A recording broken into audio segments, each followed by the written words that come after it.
Hallo zusammen und herzlich willkommen bei mir. In diesem Video geht es wieder um Matrizen und zwar um eine konkrete Aufgabe. Diese hier. Ich habe hier bereits 2 Formeln notiert, die wir dann unterwegs benötigen werden. Diese beweisen wir nicht, die setze ich als bekannt voraus.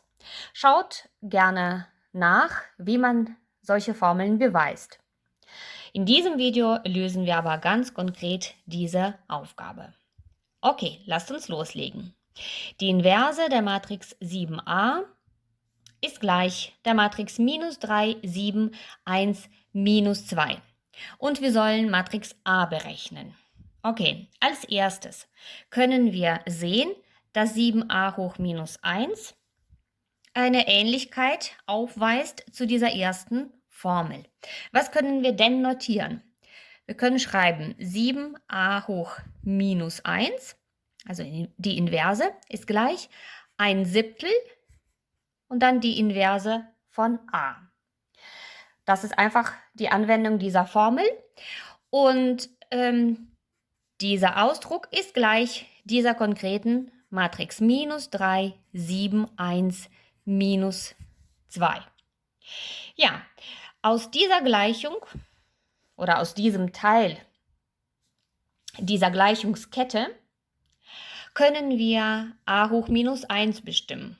Das ist einfach mit 7 multipliziert und dann haben wir a hoch minus 1 gleich mit 7 rüber multipliziert, also skalares Produkt. Was bedeutet das? Wir multiplizieren jeden Eintrag dieser Matrix mit 7. Also minus 3 mal 7 ist minus 21, 7 mal 7 ist 49, 1 mal 7, 7 und minus 2 mal 7 ist minus 14. Perfekt.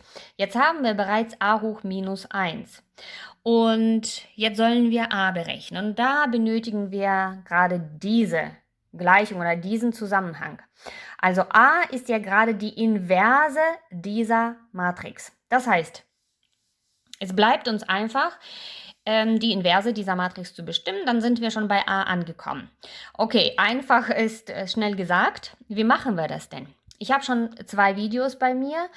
Wir können den Gauss-Algorithmus anwenden. Wir können über die Kofaktorenmatrix gehen. Aber wir haben hier Glück. Wir haben ja nur eine Matrix, die eben 2 Kreuz 2 ist. Da geht es ganz schnell.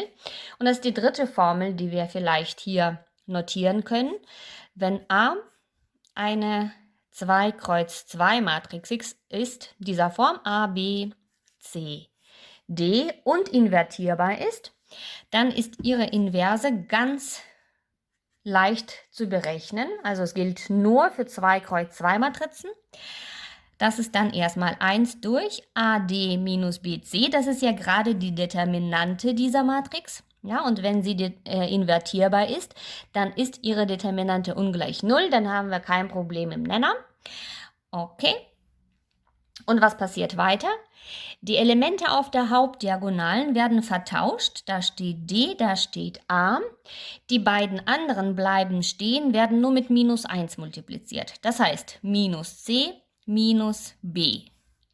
Das ist natürlich jetzt nichts Erfundenes, das ist nur ein Spezialfall der Kofaktorenmatrix, der jetzt für 2 Kreuz 2 Matrizen ganz leicht notiert werden kann. Ja, super. Dann können wir hier doch einfach genau so vorgehen. A ist dann gleich 1 durch, also minus 21 mal minus 14. Ich verschiebe mal eben das Blatt. Dann schreibe ich das mal auf. Minus 21 mal minus 14 minus 7 mal 49. Jetzt vertauschen wir die beiden Elemente auf der Hauptdiagonalen. Dann haben wir hier minus 14 stehen und da minus 21. Hier haben wir 49, das bleibt hier, wird mit minus 1 multipliziert, also minus davor. 7 und nochmal minus davor. Ja, da sind wir.